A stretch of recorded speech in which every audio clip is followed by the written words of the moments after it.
final week of Festival's selection. This is probably the fastest full card list that we ever got for a booster set. I mean, it's 2 weeks away from release and we already know every single card. It's a new record, Bushi. In any case, we get most of the triple R. I mean, when I say most, we get all of the triple R's being revealed for this, and surprise, surprise, Dragon Empire's triple R are insane. It's really disgusting. And not to mention, I also forgot about Seraph Snow for last week's video, which conveniently this video is gonna be a short one, so I guess putting her support in this video is really nice.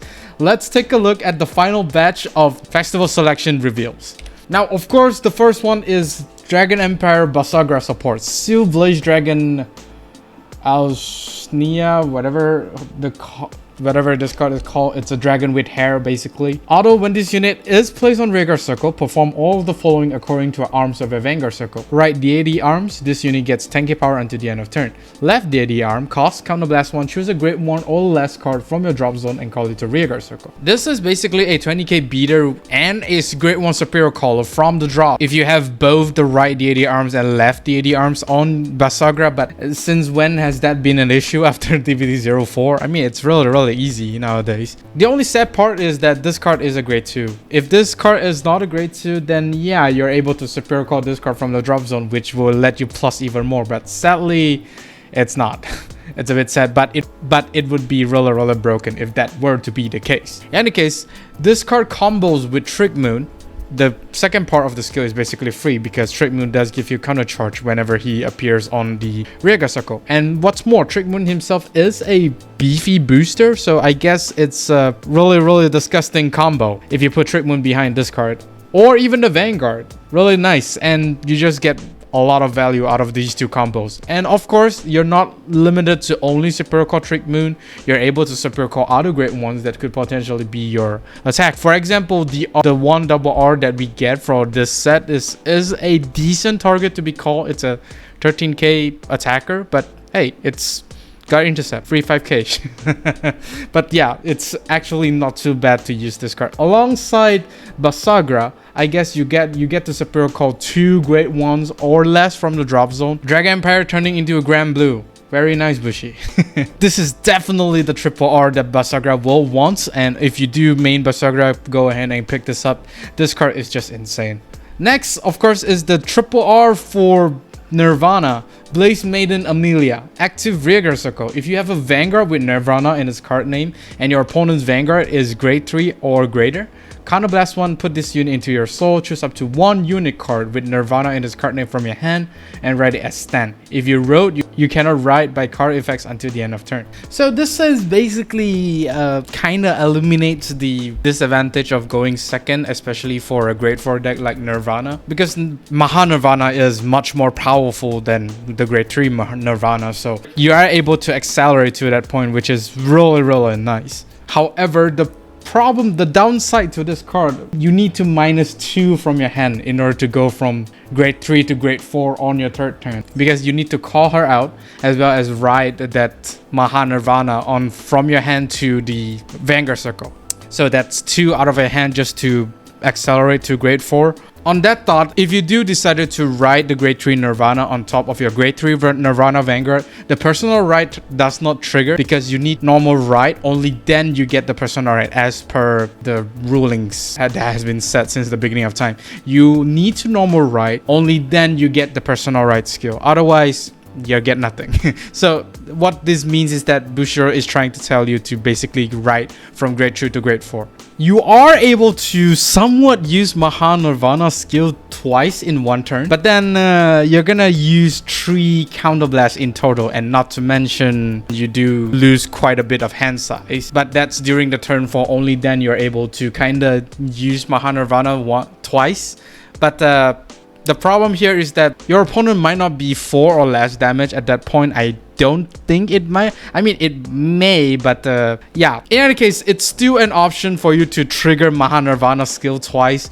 The first skill activation, of course, is when you have Maha Nirvana as your Vanguard. You're able to counterblast 1 and discard a Nirvana or Soul Blast a Nirvana to basically give 1 damage to your opponent. You can then use Amelia again to rewrite into Mahanirvana and therefore use Mahanirvana skill again, which is very, very disgusting in some sense. But the problem here is that you're using a lot of resources to get 2 damage in without actually reducing your opponent's hand size. But then again, most of your attackers, which is the Ryrinas, are hitting for really high number as well as really high critical. So it's actually not too bad to go for this strategy, and it's really something to see it in action.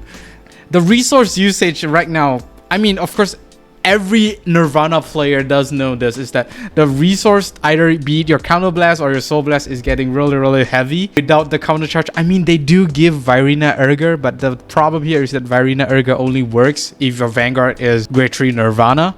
Yeah, you're gonna suck really hard. But this card is a really nice tech. It's not necessarily going to be a stapler in Nirvana decks moving forward, but it is something, and it's really disgusting.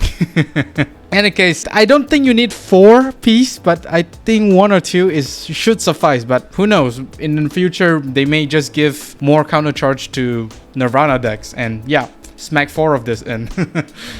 Moving on to the cards that I missed last week. Aurora Battle Princess Barrage Rutra. Auto Rearguard Circle. When your opponent's unit is retired from Rearguard Circle or Guardian Circle during the battle of this unit attack, imprison that retired card in your prison. This is possibly, quite possibly, going to be one of the best attacker for Seraph Snow. I mean, if you guard this card, or even intercept, or even retire something to basically activate any skills, those retired cards are gonna go to the prison. Plain and simple. It's really disgusting. So either you need to no guard or use the Blitz order to kind of play around this card if you do choose to guard this card, that is. And what's more, with this card being such a threatening attacker, you could potentially squeeze out that extra 5k to the front row if your Vanguard is the Grade 4 Seraph Snow. For every 2 cards in your prison, you're able to give your front row 5k. So yeah. This card is disgusting, and I think once you see this card on the field, this card is gonna be your main priority target to get rid of. Otherwise, she is gonna cause a lot of problems. I'm telling you that.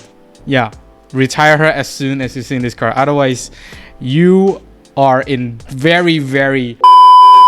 Next for the Triple R, as if the supports for Seraph Snow can get any broken.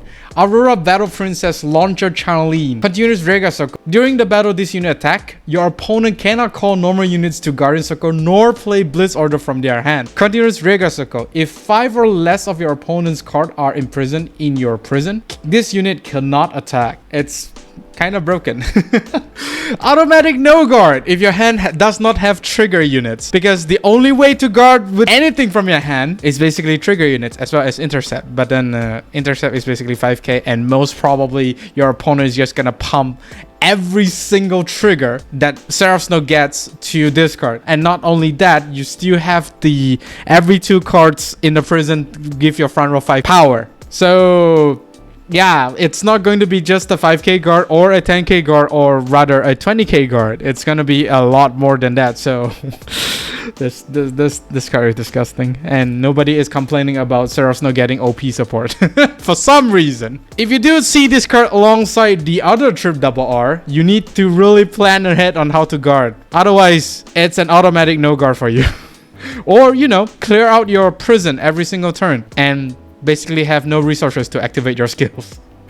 But yeah, those are the Seraph Snow, and with this card being revealed, that concludes every single cards that we have for festival selection. And that is all for this video. It's a very short video, although the Triple Rs are really insane and there's a lot to talk about. But yeah, it's actually very nice to see all these decks get support, but not every deck gets like a very game-breaking support, but it's a decent support, I would say. Do let me know down in the comment section on what do you think the winners as well as the losers for this festival selection set, and why is it Seraph Snow? Do like and subscribe if you like this video, and of course do ring the bell notification icon so that you don't miss a video I upload. With that being said, I'll see you all on the field.